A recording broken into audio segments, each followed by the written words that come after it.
Hey everybody, this is Abby from Realistic Kitchen and Gardens. Today is Thursday, May 8th. We are past our last frost date. So, warm crops here on out. I'm still working on hardening off my crops that I started indoors. Some of them are on that table right there. Others are still inside because we're butchering a hog this weekend, so I need the table for the hog. But after that, I'm going to use that table for plants. Please excuse the very tall grass. I cannot keep up with this grass at the moment because we've had so dang much rain. You'll hear me squishing around in the dirt here because we've had so much rain and it's clay, so it'll absorb only so much, and then the rest of it just either sits there or flows downhill, and we are downhill. So anyway, we're at row A. Crops are looking good. This is my spring planted bolero carrots, getting nice and big, and my spring indoor seeded conserver shallot transplanted out sometime in March. I've been weeding here and there, but like these baby violets are bonkers this year. So, you know, keeping up as I can. I am mid in the process of putting up the tomato trellis, but I needed a minute to cool off because it's only 70 degrees, but it's so bloody humid. But this will be about 45 feet of trellis for the tomatoes, assuming all of them make it. The rest of it will be the cattle panel, of course, just like the cucumber one right there. But these are the first crops I'm hardening off for the tomatoes just because they're so darn tall. And I also need to get going with the peppers too. They're getting just as tall, but peppers are supposed to be very sensitive to temperature. So they allegedly will stunt. You know, they'll stay smaller if you expose them to 55-degree temperatures and lower. So that's why they say when you move hot crops outside, hot weather crops, you know, peppers and tomatoes and all that, they recommend when the nighttime temps, low temps, are 55. So anyway, here's row B on the opposite side. I feel like I usually go down A and then back up B, but we're going down B. Caribou russet potatoes looking excellent. These were put out in, all of these were put out mid-March or so. So the best time to weed is after rain.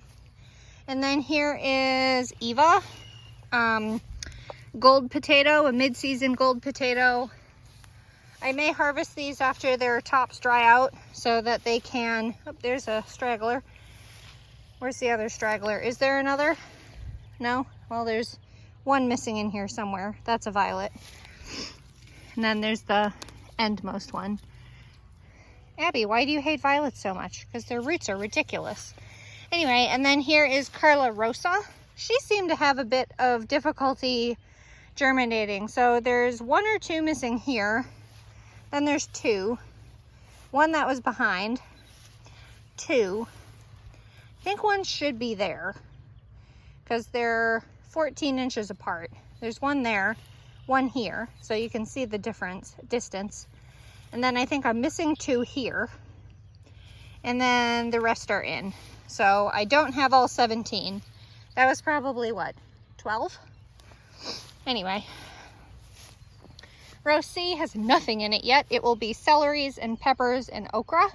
I'm going to try, I can't remember if I've said, but I'm going to try interplanting okra with peppers to cast some shade on the peppers so that they're less apt to be so horribly damaged. Here's a carrot of some kind. It's either domestic or Queen Anne's lace. Hairy stem, no purple splotches, and the leaves aren't quite as purple and violent. The ground might be soft enough. I wonder if this is a bolero from years past or if it's a wild Queen Anne's lace. No, No, it's a wild Queen Anne's lace. That is not a cultivated carrot. Also edible, Queen Anne's lace is. It's just a wild carrot. Anyway, here's row D, which will be cucumbers, as I have the cucumber trellis up. We're doing 2 new varieties this year of Supremo pickling and, oh, I don't remember what the other one is. And then here we are at the beginning of the squash arch trellis. This side will be watermelons and cantaloupes. So I'm really excited for that.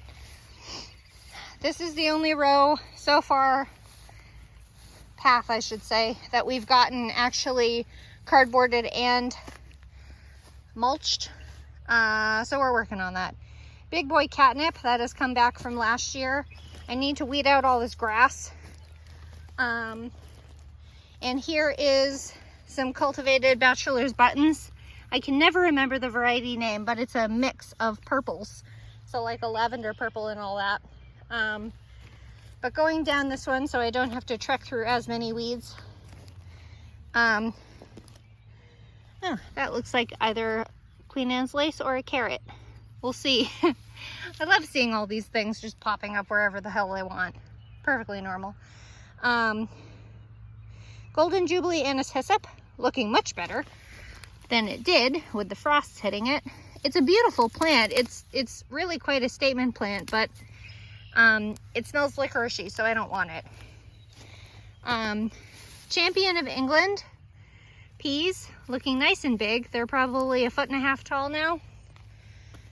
Happier, that's for sure.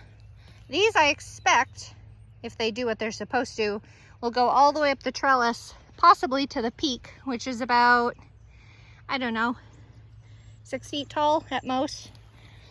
And then here is Surge shelling pea. You can tell him because he has so many curly cues. They only get about 18 inches or so tall. And then here is Purple Pod Snow Pea, which again stay tall, like 18 inches, 20 some inches, something like that.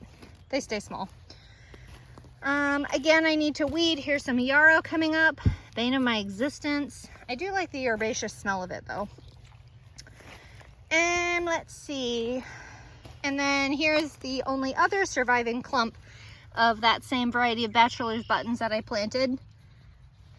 I did have 2 clumps on both sides. So one was down the end on that side. So it would have been 2 or 4 panels away. And then this one would have been here and probably right around there, but the grass has choked it out because this is the north side. So east is where I'm at, west is that way, as you can see where the sun is setting.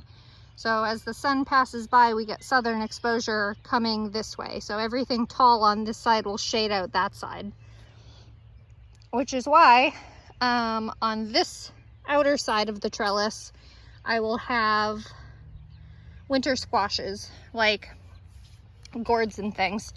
This side will be, or this end, besides bachelor's buttons, will be a few zucchini, like bush style zucchini, not the long traipsing kind. I have enough long vines going. And then here's that first, God, you can't even tell. Here's that first stake. And then there's the second one. So that's a 4-foot section. And that's one lettuce. That is probably Adriana. And then you can see 2 baby lettuces there. So that might be Adriana on the bottom because that's pelleted. And then Landis is the other lettuce. And then hopefully these might be, but probably are not, scallions. That one may be actually. This one is pretty in line with that stick, and that's my marker. And then I just seeded another bit, and I remembered to put tags in. Look at me go. This is section 2. So there's another 4-foot section that has I did Adriana Buckley oak leaf lettuce instead of Landis since it's getting so warm now. Buckley is not pelleted, so we'll see if that actually comes to fruition. And of course more scallions. What does that say? Oh, bunching onion. Okay. And then I have one more or two more 4-foot sections. There's the end, and that's the end of the row. So this is set aside, currently fallow, technically, for 2 more repeats of those, which I'll do roughly every 2 weeks. White onions, looking good. Here's the work I did the other day, some of it. So this is row, let's see, D&E, this is F, where the white onions are. There's 2 bunches worth of Ringmaster, and then 1 bunch worth of Sterling. I put this cardboard down. It is indeed right on top of the grass. There's nothing underneath it, but it does work when we go over to that. But I didn't mow first because I was lazy. I probably should have. It didn't take that much work. I may pull it up. I did tear up the tops of the potatoes that were coming through this section because I don't want potatoes there. I want onions. But I did let this one go. Oh, there's another one. More potato. I'll have to see how many volunteer potatoes I get this year. What was I going to say? Oh, so where all those onions are is going to be fall carrots, which aren't seeded out until July, I think, or almost August. And then this section will be for parsnips, which are seeded out in June or so. So that should be fine. And then picking, I'll go down the end. Again, I didn't mow before I put this plastic down, or cardboard. So it's gonna be a little unruly until it chokes out. But it's fine, that's why I wear shoes. Not because it's horribly muddy. This half of the row is Patterson yellow storage onions, which I did grow last year and did okay, but I didn't weed them because I was very heavily pregnant and did not have enough spoons to give to that. What the hell is that? Oh, it's one of those stupid wild nightshades. Look at the thorns on that thing. It's like a horse something. I forget what the common name is. It's horse something. Horse something. The last couple Patterson onions. God, I have no names in my head today. Last few Patterson onions, I just pulled the black fabric off these bunch, so I had the full 30 feet, and that's where that went. So this half of the path is cardboard, and that half of the path is black plastic, except for the ends, because I need to cover where the holes were put in for all the onions. And then the rest of this, I seeded last week at some point with some wildflower mix. Actually, the onions are still here. Look at that. That one's coming back, even though I'm a twit and mowed it down. Not mowed it down, but raked it over, basically. But these are shallots that I overwintered last year, and son of a gun, they made it, so they can continue on. This shallot is not happy because I ran it over with the mower, or that might be a white, no, probably a yellow onion of some kind. And then here's 2 more. This one is actually starting to bulb. Look at that. So I might actually do that early thing, which is why I wanted to plant them to begin with. They're starting to bulb a little, so that's fun. They're technically a short day variety since the winter season is short. Daylight hours. Finish your sentences, Abby. And then garlic, looking good. This is the like 6 or 7 soft neck garlics. I put in 30 some, but these are the only ones that are coming up. For what they are, they look okay, I guess. This one's actually a decent size. This one's pretty good. But these will not scape. When they're done, their necks will flop over, and then you give them another, I think 2 or 3 weeks, and then they're done. And then by that time, the hardneck garlic is ready to harvest. But the hardneck garlics, which is what I have otherwise, a lot of. All of the other hardnecks will produce a garlic scape or a flower, and we cut that so that it puts energy into the bulb and not the flower, because I don't need garlic seeds. They're so infertile, there's no point to them. So don't mind me just traipsing through my safari garden right now. God, look at all the mushrooms. Good Lord. I have no idea what they are. I wouldn't bother with them, but I acknowledge they exist. But yeah, garlic's doing good. They'll probably be ready the very beginning. Talk about late. They'll probably be ready the very beginning of July if things track like they usually do. And then I promise it's here. It doesn't look like a hell of a lot, but here is the row. So I just walked down this path. Here's the row. There's the other path, and then there's the last row. So this row needs to be reconquered. Oh, I should not have waited this long. But I need to dig it out while the ground is soft, because it's easiest that way. That will be legumes, which will be pole beans and peanuts. I was supposed to have 34 peanuts, but I only had 15 germinate. So that's cool. The joy of germination, and only buying as many seeds as you need, which is a not fatal flaw per se, but it's a stupid mistake. And then here is where the cardboard was last year. So, I mean, there's some seeds coming back in now that they're finally able to float around and all that.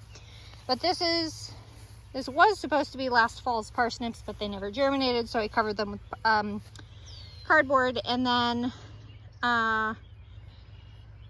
they're going to be corn this year. And then here are all my brassicas, my spring brassicas. I haven't been doing that many because they do so poorly anyway. These, I believe, are baby alyssum, or that is that. But I think these are all, where's my finger? I think those are all alyssum. These are brown mustard, which I'm growing specifically for the seed, and a frond of yarrow, abomination. Here is some white or yellow, whatever you want to call it, mustard, both for seed and potentially greens. And then here is minuet, Chinese cabbage. I need to do something with these because Chinese cabbage is Slug's absolute favorite. Look at the Swiss cheese plant.